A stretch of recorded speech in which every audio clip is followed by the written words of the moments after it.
Kama gida? La ilaha illallah. Muhammadu Rasulullahi sallallahu alaihi wasallam.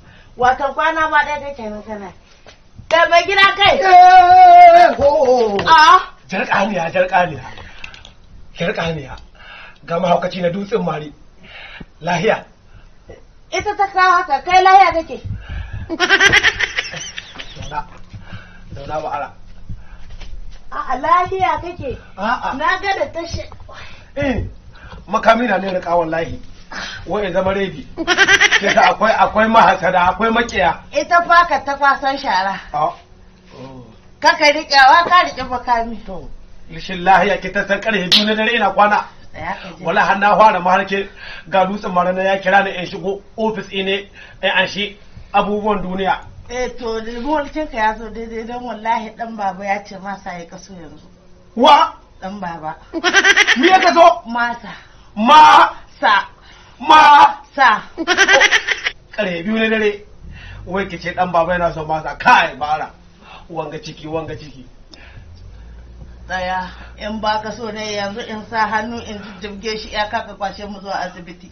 Ni a yi jinya ta ka rasa dan baba. To ai albishirinki. Goro. A kwashe mu zuwa asibiti mana. To ai dama ta zo. Ba ki da labarin matan mai girma gwamna jihar Kebbi Kaura Abdullahi Gwandu da ta Nasiru NUT. Amaryarsa Hajiya Nafisa Nasiru NUT. Gehen lahiya shi ta rika healthcare ta ce duk jihar Kebbi local government 21 a shirye take ta kawo magunguna da mata marasa ƙarfi masu ciki duk harkar kiwon lahiya ta ce sai inda ƙarfin ta ya ƙare.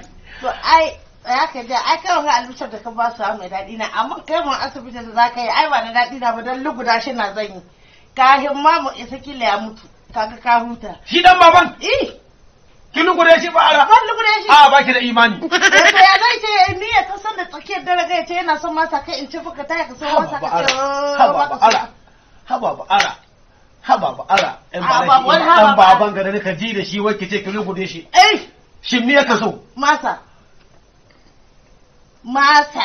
Yanzu karfe 2 na dare ba ara. Kuma ka san irin masa da ya ka so? A'a. Mai yaji.